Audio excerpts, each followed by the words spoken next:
Hoje eu tô aqui pra falar do 7º episódio de A Roda do Tempo.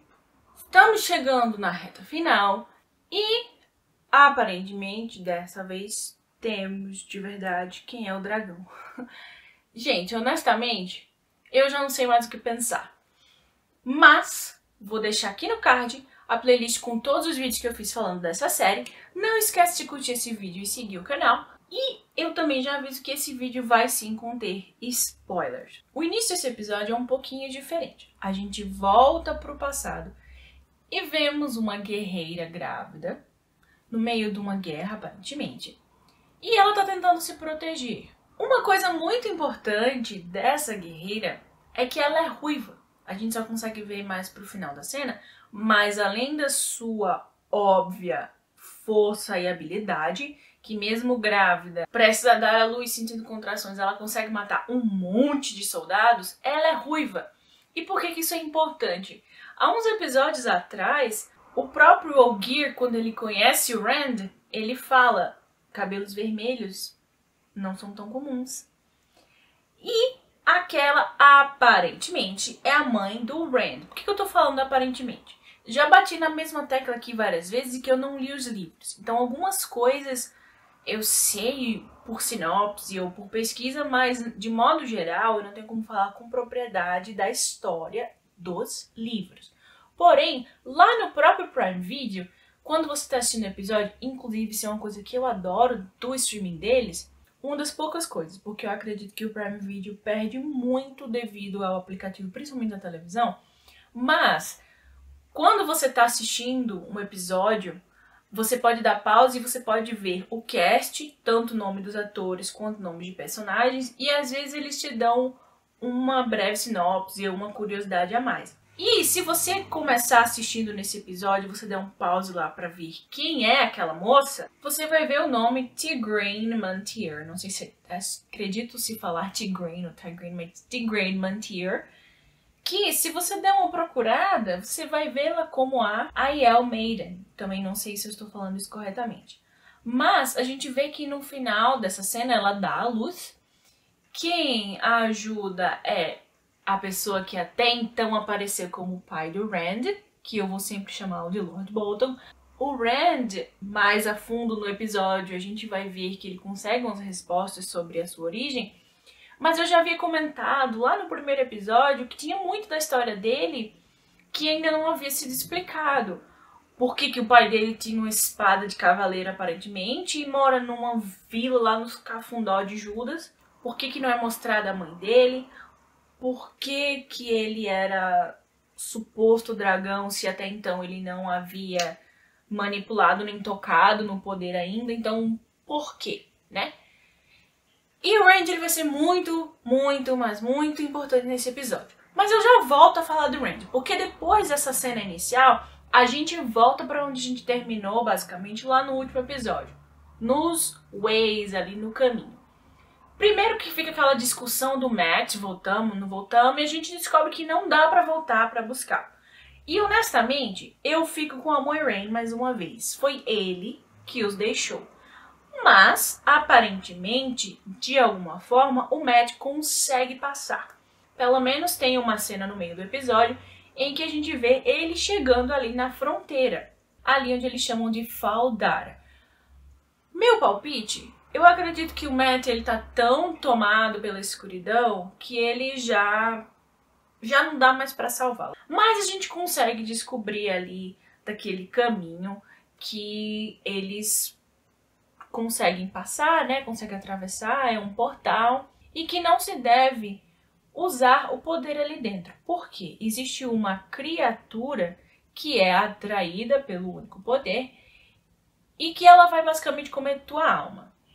Tipo uma versão do Dementador ainda mais assustadora. Mistura as sombras de His Dark Materials com os Dementadores, é meio que isso daí. E no meio da trajetória deles aparece um Trolloc, que não era pra estar ali.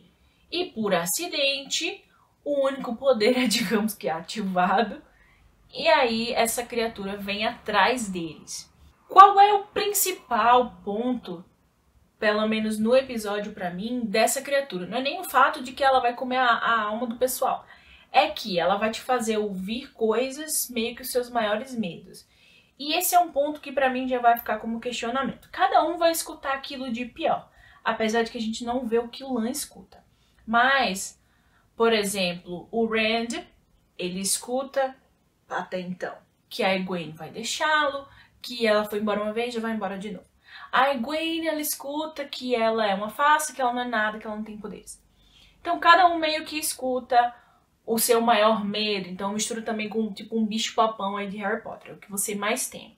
Mas, a gente só escuta que ele escuta que a Egwene vai deixá-lo. Não quer dizer que aquilo ali vai acontecer.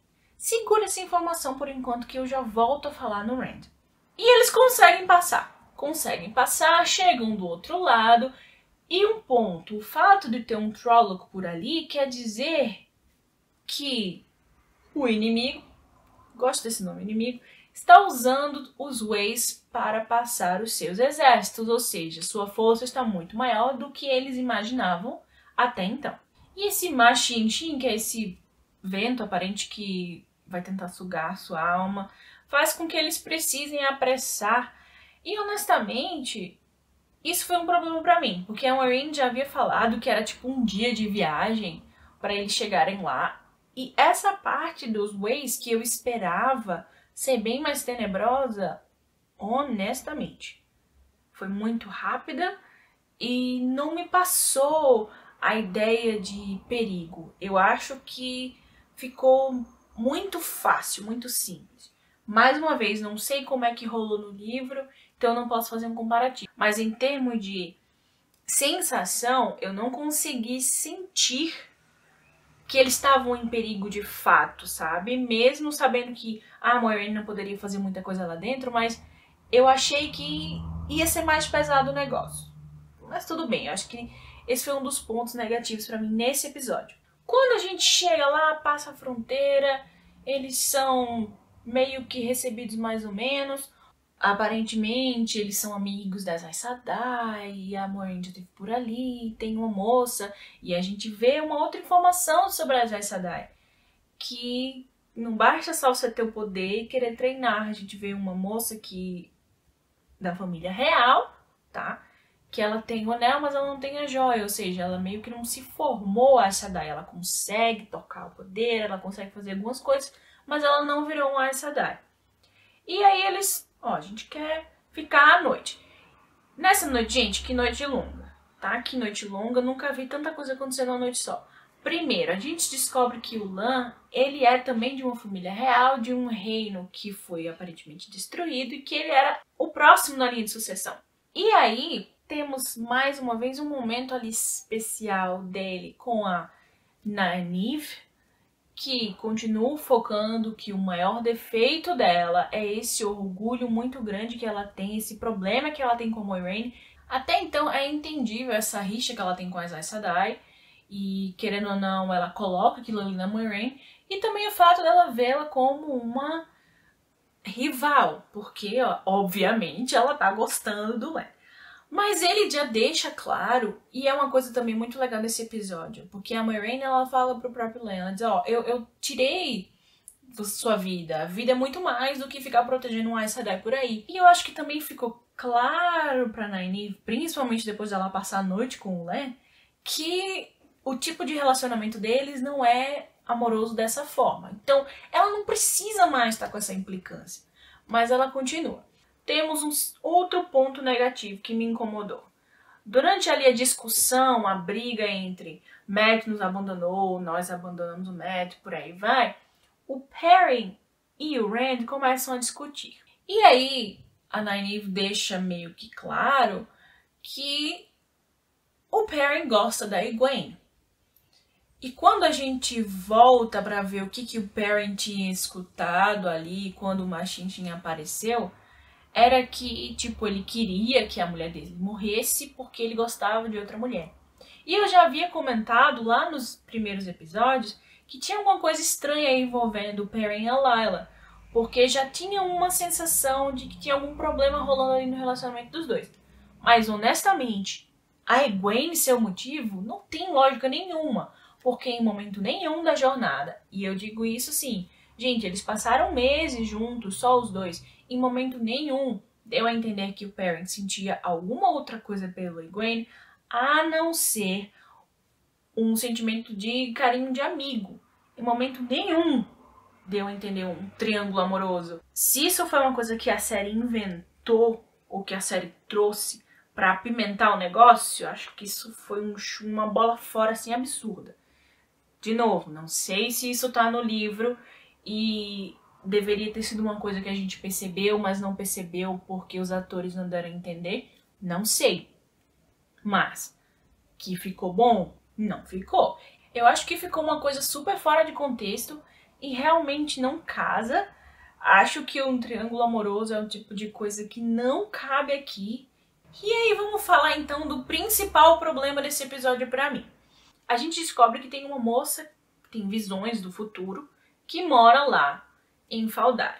E daí a Moiraine vai atrás dela e pergunta, ó, você sabe quem que é o dragão? Olha ali pra eles. Tinha mais um, mas eu acho que não era ele, mas desses 4, você consegue me dizer? Ela diz, ó, eu não sei quem é. Ela diz muito claro, eu não sei quem é. Ela vê meio que um vislumbre de futuro pra cada um. O Rand segurando uma criança, a Egwene e a Nynaeve meio que colunas claras, o que é entendível, porque elas realmente têm muito potencial para serem Aes Sedai, mas ela diz que não sabe. E com relação a Moiraine, o que ela sabe dizer é que a Amyrlin Seat vai ser a sua perdição. Ponto. Isso é bem óbvio, visto que elas têm um relacionamento amoroso, misturado com muita política, e eu ainda acho que aquela mulher esconde alguma coisa. Mas, deixando claro, ela diz que não sabe. Não sei, vida que segue. E aí o Rand, ele resolve ir até essa moça, que é a Min. Me conta o que você vê pro meu futuro. Daí ela fala que ela teve essa visão, aquela visão lá no início do episódio, né, do nascimento dele. E ele fala, sou eu, não sou o dragão? Daí ela, tá, é você. Gente, isso pra mim não faz o menor sentido. Aí mostra vislumbres de situações em que ele teria tocado o poder. Por exemplo, lá no ataque do Machinxin, lá no caminho, quem deu aquela demonstração de poder teria sido ele, não a Egwene. E era uma coisa que aparentemente a série estava escondendo, e ele sentia o tempo inteiro. Lembra lá no primeiro episódio que eu tinha comentado que o meu palpite pra o dragão era o Rand e continuou até aquela explosão absurda de poder da Nynaeve, que aparentemente não serviu pra nada. Isso que não entra na minha cabeça. Aí daí ele escutou lá do Machinxin, ah, você sabe que é você. É claro que ele tem medo de ser o dragão. É claro que era isso que ele ia ouvir. Porque ele tem muito medo de ser ele, pela responsabilidade por N fatores. E daí você me traz que é ele. Pra mim, isso foi um ponto muito, muito, muito complicado, porque agora eles vão ter que explicar muito bem isso daí. Claro, a gente sabe, e também fica mais claro ainda nesse episódio, a mim confirma que o destino dos 5, o Mat também, querendo ou não, está muito conectado. O fato de você ter 5 pessoas tão importantes num vilarejo tão longe, ou numa cidade, entre aspas, tão insignificante, pode significar algo maior, que cada um tem o seu papel a cumprir, blá blá blá blá blá blá. Mas pra que então que você me traz uma explosão tão grande? Você tá focando num personagem, porque o Rand era o foco principal, se você pensar bem lá nos primeiros 2 ou 3 episódios. E daí você corta pra Nynaeve, ah, aparentemente não era ninguém, entre aspas. Aí você tem essa explosão de poder, então é ela, né? Pra daí voltar pro Rand? Oi? A sensação que eu tive foi muito similar ao sentimento com relação a Rey Palpatine. Se você assistiu Star Wars, você sabe do que eu tô falando. Pra que então focar na Nynaeve e ficar fazendo toda essa traminha de novela das 8? Esse episódio realmente me deixou muito intrigada. Com certeza o episódio anterior continua sendo o meu favorito. Esse vem com um ritmo um pouco mais lento também, com muita informação. Mas eles vão ter que explicar muito bem isso daí desse dragão. E após essa descoberta fenomenal, o Rand vai atrás da Moiraine e diz, sou eu o dragão, vamos lá? A Moiraine faz, tá bom, é você? Então a gente vai lá, larga os outros, deixa todo mundo aqui, vou apostar todas as minhas fichas em você, o que não faz o menor sentido, já que até então ela tinha deixado claro que se ela pudesse apontar quem que é, ela já tinha levado só uma pessoa e deixava os outros, por questões óbvias de proteção. Aí o cara chega e diz, ó, sou eu. Tá, então é você, vamos embora? Pra mim isso não tem nenhum embasamento. Eu acho que foi um tiro muito no escuro. Realmente não faz nenhum sentido, porque em toda essa jornada ela não conseguia dizer quem era. E do nada ele diz, ó, sou eu, vamos lá. E eles picam a mula, vão embora, deixam todo mundo. Mas é o que acontece no final do episódio. Eles estão indo ali tentar reverter tudo, tentar salvar o mundo, e os outros ficam pra trás. Agora só nos resta esperar o próximo episódio pra ver se essa série realmente vai explicar. Porque, olha, eu quero uma explicação muito boa aí sobre essa situação. Não apenas do Rand ser o dragão, mas todo esse rolê de como que eu sei que tem certeza, como que eu sei que é ele. Agora, por quê? Bom, vocês vão ter que me explicar isso daí, hein? No mais, eu fico por aqui. Eu quero que você comente o que você achou desse episódio. Um beijo e até a próxima.